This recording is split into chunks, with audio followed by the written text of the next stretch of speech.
Cumberland-Frostburg-Cumberland. My name is Bruce. I'm going to be your host on today's trip. Got any questions? Visit me to do my canteen. Mr. Jim May is your conductor today. He will be through the car shortly. He's a 37-year railroad retiree, hired him with the B&O just before the Chessie merger. Worked as a conductor and an engineer under Chessie and CSX. We'll be checking on your comfort levels once we get going. Right now we're taking care of some special needs folks back on the caboose, and then we'll be on our way.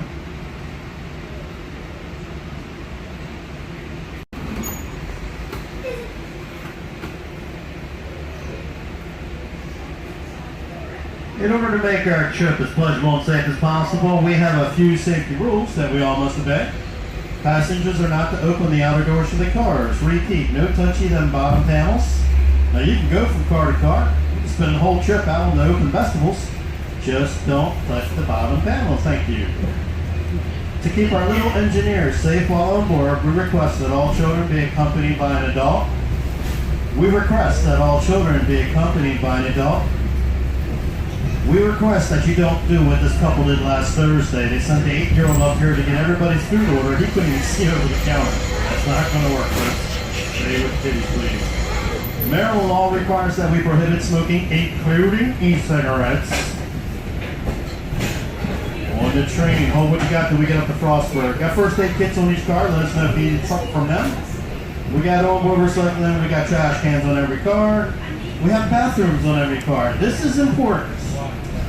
The station up in Frostburg is owned by Allegheny County. It's currently being renovated, which means that the station will be closed, which means that the bathrooms inside the station will be closed, which means if you have to facilitate, use our facilities.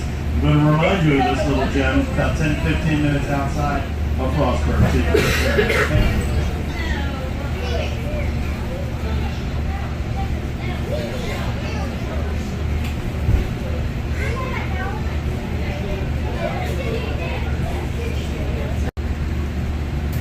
I tend to talk about these steeples and some of the more religious things in Cumberland and alongside our trip on Sundays. Now, everybody's familiar with the Clock Tower Church on the north side of town. It shows up in a lot of photographs of Cumberland. That is the former German Lutheran Church. That is tied to the former German Catholic Church, which will be over, well, up the hill here across from the Allegheny County Courthouse with the green steeple. They were both being built in 1849. Town fathers went out and bought the bell clock. They approached both congregations and said, listen, whoever finishes their church first will award the clock to. So legend has it that the women Lutheran stayed out with lanterns all night long on the scaffolding so the gentlemen could work around the clock. They were finished first. They awarded the clock. If you look up into the tower of St. Peter's and Paul, there's a hole where the clock was supposed to go. And it's not there. But don't feel too bad for them. Pope Francis actually blessed their front doors in 2015. So everybody's happy. And now you know how that came to be with the clock tower on the north side of town.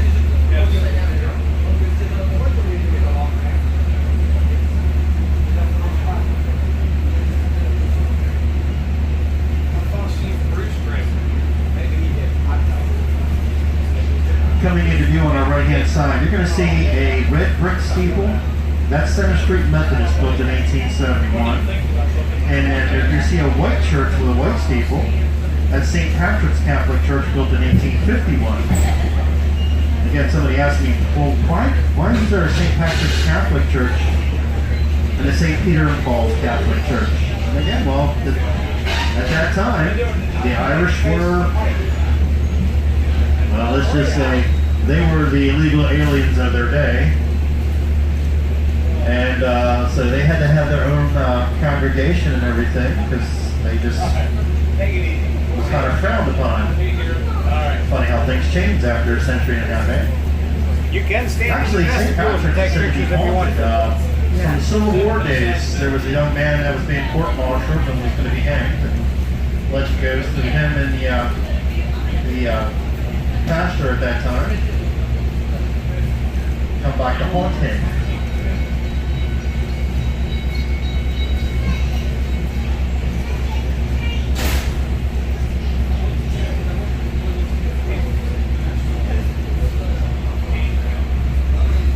They were talking about the Irish and their parish. I just have to think that classic scene in Blazing Saddles, a movie that could not be made today. They're inviting everybody into the celebration. Everybody but the Irish. And then they kind of capitulate. All right, they can come.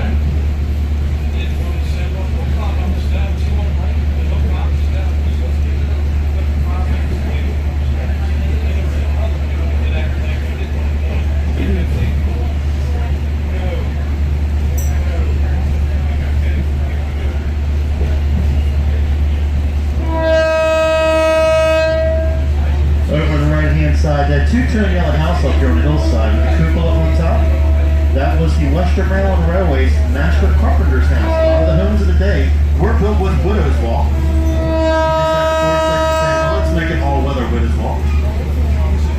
This house actually overlooked the old Baltimore Ohio Railroad. That's the line up to Pittsburgh over Sand Patch. That is today's CSX's Baltimore service lane.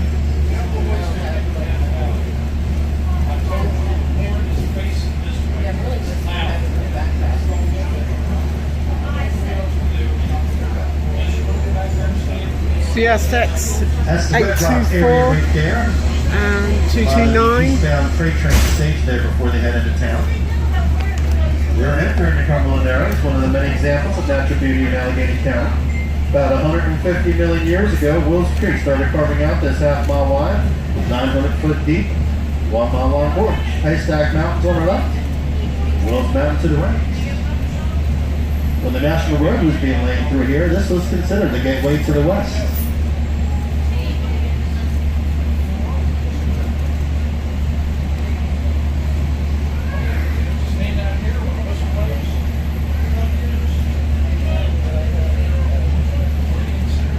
To this day, we've had 4 dozen bear killings on the highways. That's a lot. Yeah, I understand you folks from back east aren't immune either. They had one out, what, the biggest one we have is about 400 pounds. That's about twice the normal size of our black bear population. It's not getting that big by eating berries and birdseed, folks. I think it has something to do with the Great Allegheny Passage myself. There's several people on board right now that kind of scratching their heads going, is this thing? It's easy to spot bear tracks, folks. Just look for trash. Yogi and Boo Boo have given up on picnic baskets. They find themselves a nice plump live bag. They have struck gold. Off to the woods they go.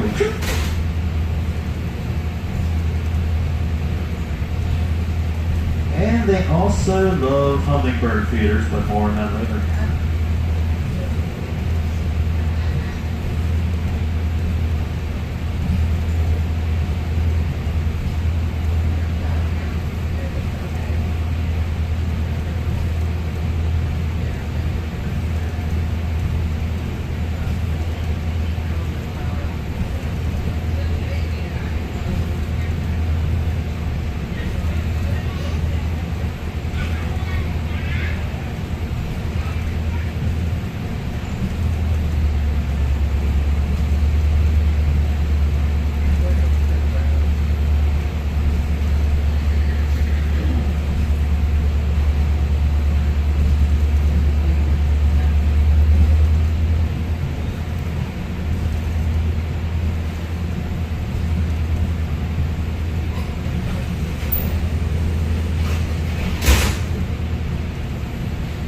Out the right.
Homesteader's Curve, this spectacular horseshoe bed, it's about a half mile long, offers a dramatic view of the Cache Valley.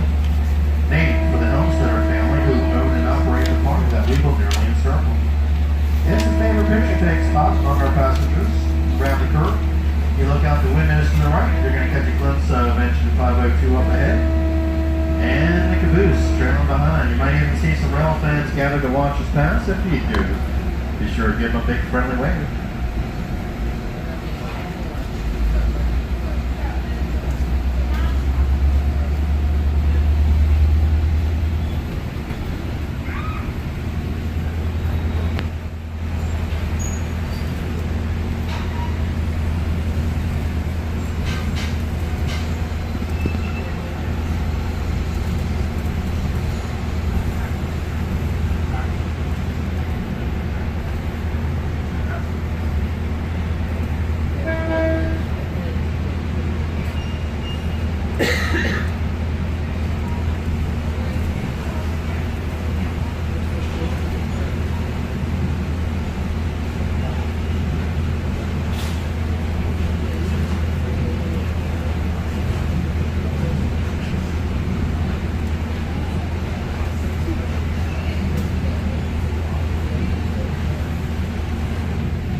That's his curve sign.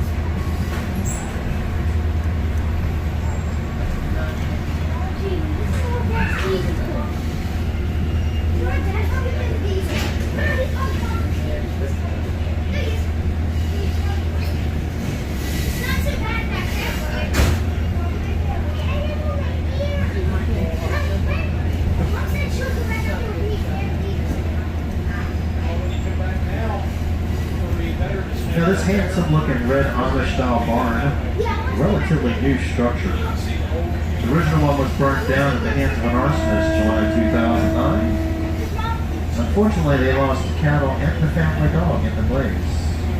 Yeah, way to go. The rail enthusiast community, neighbors, and the Western Maryland Scenic helped them raise the additional funds needed to erect that beautiful barn you see today. John Helmstetter is a friend of the railroad, and a lot of times he'll take time the way that the trains they go by.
We encourage you to return when you have more time to enjoy and explore. The Cumberland and Pennsylvania track where currently Charlie One was the mainstay of the Georgia Creek coal region. Some of the richest and about 2 minutes coal in the country is located along the Big Bend and Georgia's Creek Valley. Coal from this area fueled the state's mills and plants, as well as steamships and the U.S. naval fleet. It's even been rumored that coal from here was used on the Titanic.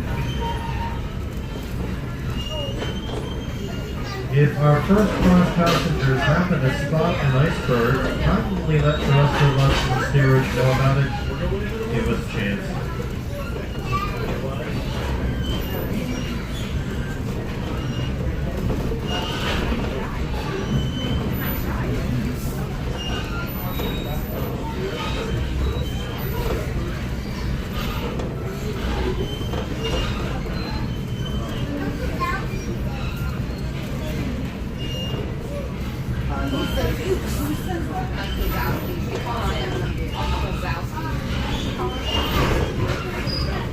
also calls Eugene from Rapunzel.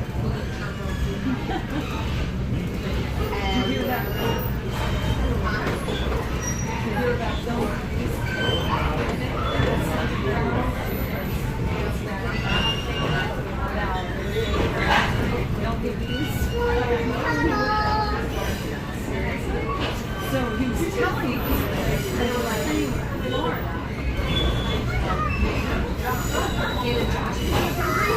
Well, Dana did, right? Dungarees are, right? Dungarees?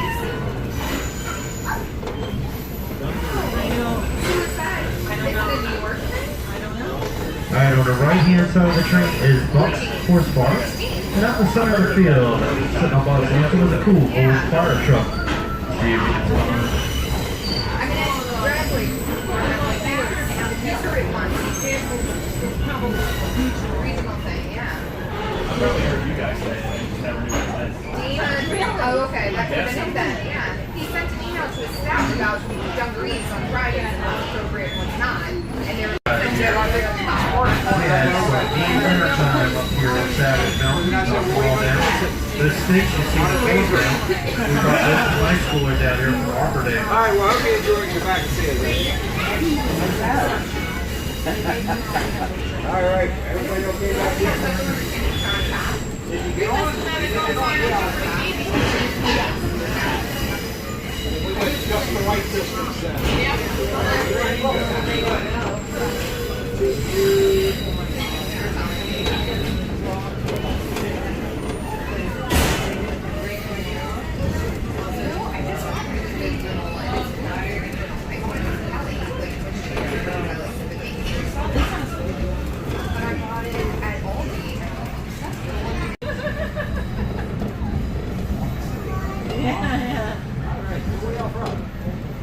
We're from Eldersburg, Carroll County. This was a special surprise. We didn't even know we were coming until we got here. They surprised us with the trains. a good sneaky though. It was a very good surprise. Glad you came. Glad with the It was great. Yeah, you're awesome. You want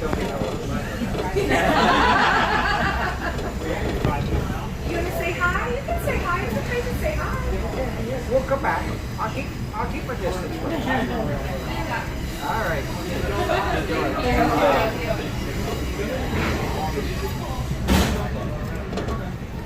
Used to have trouble with the kids. Facebook, the internet, playing games and stuff like that. Not the adults. Every once in a while you get one. We're looking at the schedule to see what we can find. Oh, okay. Sounds good to me. Sounds good to me. We're just kind of on the schedule there. Have something in the winter. On deer tractor, back into the small station wagon. Clearing out some brush and pumping that around the front. To get the John Deere service.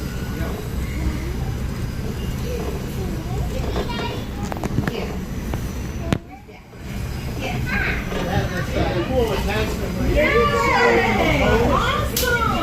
to the top of the deck. And you can turn on the water, turn on the deck, and it would the blades would clean out all the grass. It's getting up underneath there. But if you don't, the ass is from the grass. Woodcock Hollow Road is our halfway point on our way back to Cumberland. Ooh, did we get everybody back on the train? Now he asks. Well, the bad news is it's 16 miles back to Cumberland. And the good news is it's all downhill. And then it would just be clear water. Speaking of halfway, Alexis at the snack bar just announced half-price hot dogs, half-price remaining cinnamon buns. No on the cinnamon? No, she will sell them half-price. Thank you, Alexis.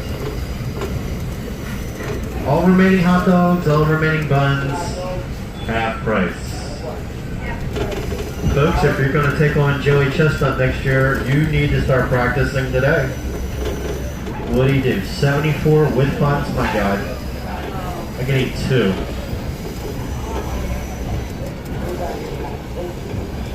$1 weenies, and I promise you they have not. big. It's like that,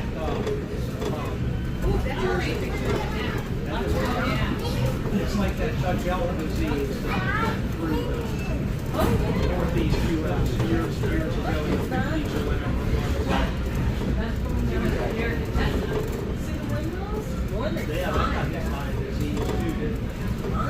We get asked about the heritage of our passenger fleet. I can run that down for you.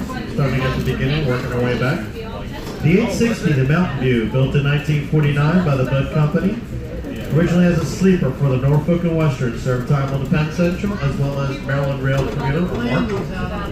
The 850, our kitchen car, built in 1952 by Bud, as Pennsylvania Railroad number 1155, part of the Senator train set. It served time on the Penn Central, Amtrak, and the Maryland Midland. Remember the old entertainment line? Yep, that's where we are. The 851, the Frostburg, built in 1954 by Pullman, as a coach for the Florida East Coast Cooper Rockledge. Served time on the Seaboard Coastline, Amtrak, and the New Georgia Railroad. The 852, the Cumberland, built by Bud as a twin diner for the Pennsylvania Railroad's Broadway Limited. How about that?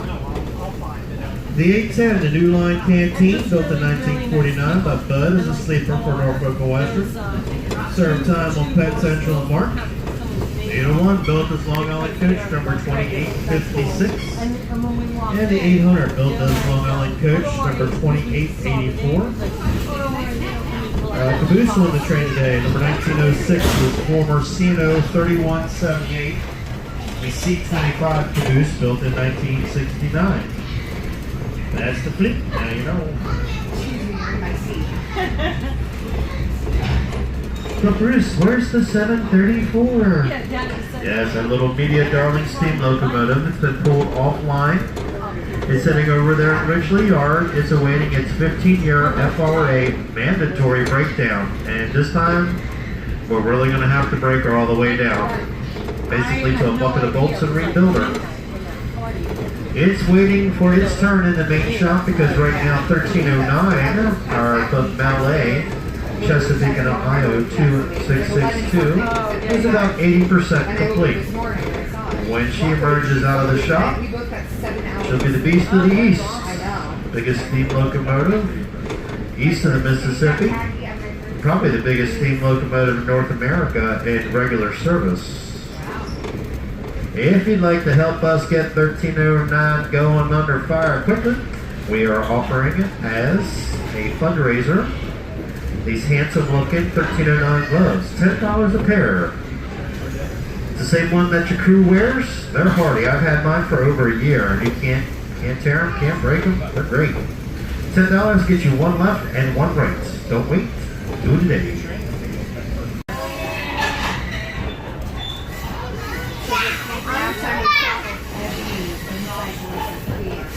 Last time we traveled to even Carriage. Easy.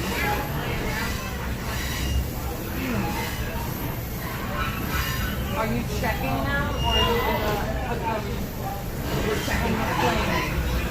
So they're not gonna sit in them on the plane. Got it.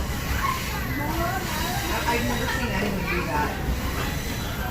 Have you? You have? Abby? Evelyn. Please. Calm down. Floating on his plane.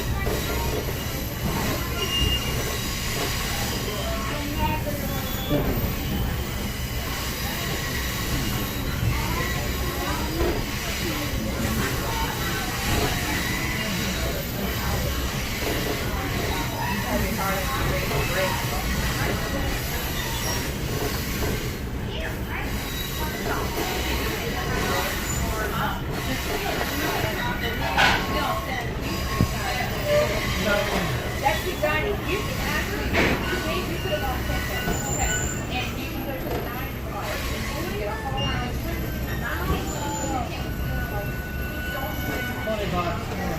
$20 for it. That was $65. Yeah. So it's like $60. Yeah. Like $65 a piece. Yikes. I figured you do it this way the first time and you figure it all out. Like you said, the next time, to be honest, you know, I'll have sandwiches and stuff. And then I still pick a lot. I mean, you know, you might have more stuff. We have to get out southern push. And then I guess the men have to get out and check out Greg's vlogs. Alright, let's see what's going on in and around Cumberland over the next week or so. August 24th to September 2nd, it's Allegheny County's Restaurant Week. 10-day celebration of great food, service, and dining. Enjoy lunch and dinner menus from some of the community's favorite locally owned eateries, with menus priced at $10, $20, $30, and $40. Experience a new restaurant, enjoy some of your longtime favorites, and indulge in the local flavors of Allegheny County. For more information on Allegheny County Restaurant Week, visit www.AlleghenyCountyRestaurantWeek.com. If you really want to know where to eat, come see me. Obviously, I figured it out. Rivers and Rails Festival, 2 weeks, September 7th to the 9th. Kick off the Cumberland River Park and embrace our Western Maryland Scenic Railroad's 30 years and 3 decades for us folks. 3-day-long celebration features family-friendly events, music, vendors, educational opportunities, and more. Actually, we got over here at John Cash. WMSO.com for further. Oh, don't know. Discover downtown Cumberland, welcome Paul Mall. Saturday, September the 8th. Fast Eddie and the Slowpokes. That don't sound right.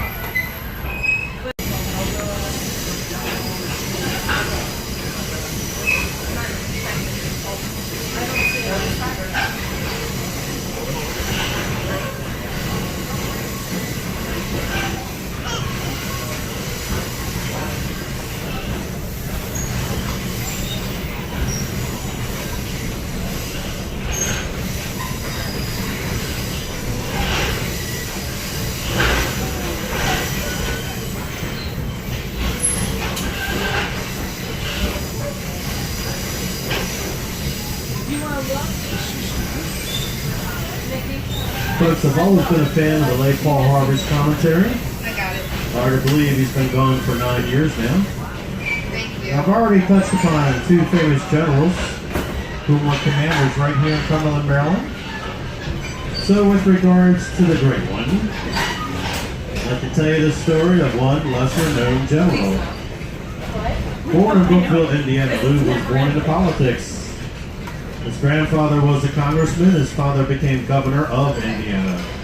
His mother, Esther, died of tuberculosis when he was 7. His father would remarry shortly thereafter to a young woman almost twice Lou's age. Considered a discipline problem in school, it was only when the faculty discovered Lou's ability to draw and write that his education began to flourish. At 16, he struck out on his own, working as a county clerk and joining a local militia outfit.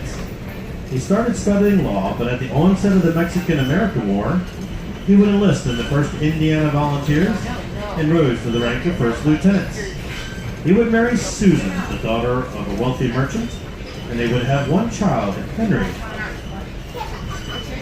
He returned to practicing law and would serve a term in the Indiana Senate. At the outbreak of the Civil War, he was tasked with recruiting volunteers, and within a week's time, he was able to muster 6 regimental units and would become that state's adjutant general. On June 5th, 1861, while commanding the 11th Indiana right here in Cumberland, Maryland, he would win a minor victory in nearby Romney, Virginia. For most of the times, the 3,000 troops tasked with protecting the B&O Railroad and the C&O Canal, well, they had downtime. And this is when Lou would write.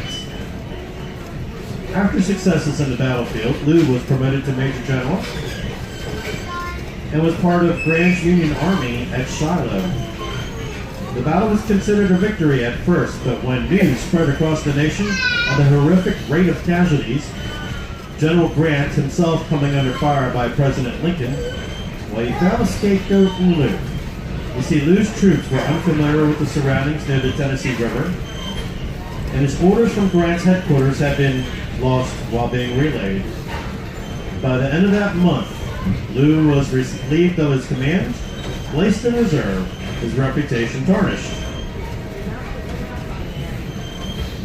Thorn Valley Campaign. Lou's 8th Corps found itself up against Juba Early's 15,000 troops at Monocacy Junction in nearby Frederick, Maryland. After the defeat of the Union forces, Grant again immediately laid blame on Lou's leadership, stripping him of his command. But he would have to reinstate him upon learning that Lou's rear guard delaying tactics for 6 hours actually saved the city of Washington, D.C. Page 2. Upon President Lincoln's assassination, Lou was appointed to the military commission investigating the conspirators, of which all 8 were found guilty. He would also head up the commission, considering Confederate leader Henry Wers, the commander of the infamous prisoner encampment at Andersonville. Shortly thereafter, he accepted an offer to become a major general in the Mexican army. Lou continued to have some political success, becoming governor of the New Mexico Territory during the time of the Lincoln County War. This would lead to an acquaintance with one William H. Bonney, even trying to offer clemency to the young gunfighter for a murder testimony. Of course, you know him forever as Billy the Kid.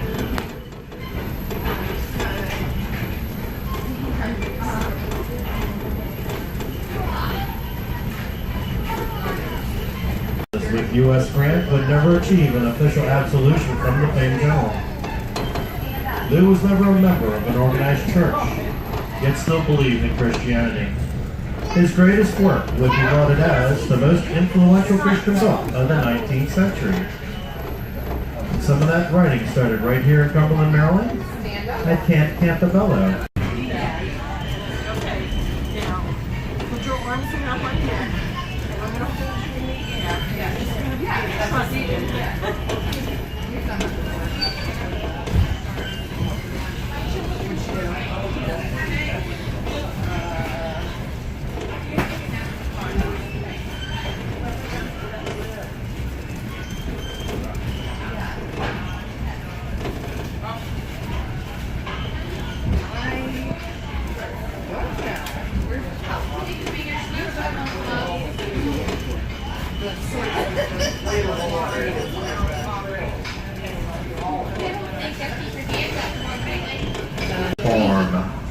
We're going to pause briefly at Baltimore Street and then we're going to head in. Just have a seat for a little bit, about 2 or 3 minutes.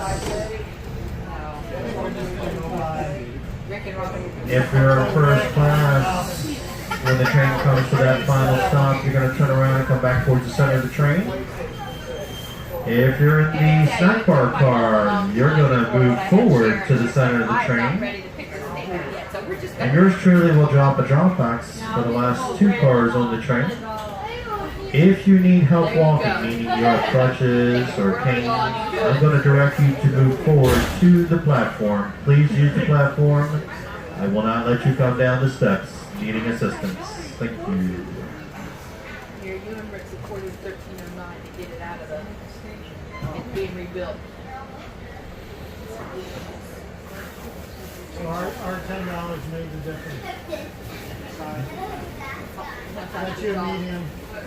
At the top of the hill on our right is the Allegheny County Courthouse, built in 1894, patterned after one in Pittsburgh. A lot of folks don't recognize it, but there are gargoyles in all 4 corners of the tower. On an overcast day like today, it's easy to spot. The beige stone church to our right, that is First Presbyterian, 1871 was its construction.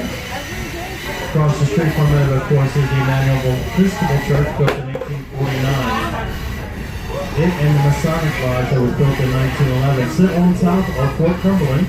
You can walk up there on that hillside, and there's markers down showing the different ramparts of Fort Cumberland. And on the other side of the creek there, that little log cabin, that is George Washington's headquarters building that used to be up on Fort Cumberland. On behalf of the Western Maryland Scenic Railroad, I want to thank you for traveling with us today. Hope you've had a good time. We hope to see you again very, very soon. Have a safe trip home. Be good to each other. Bye-bye.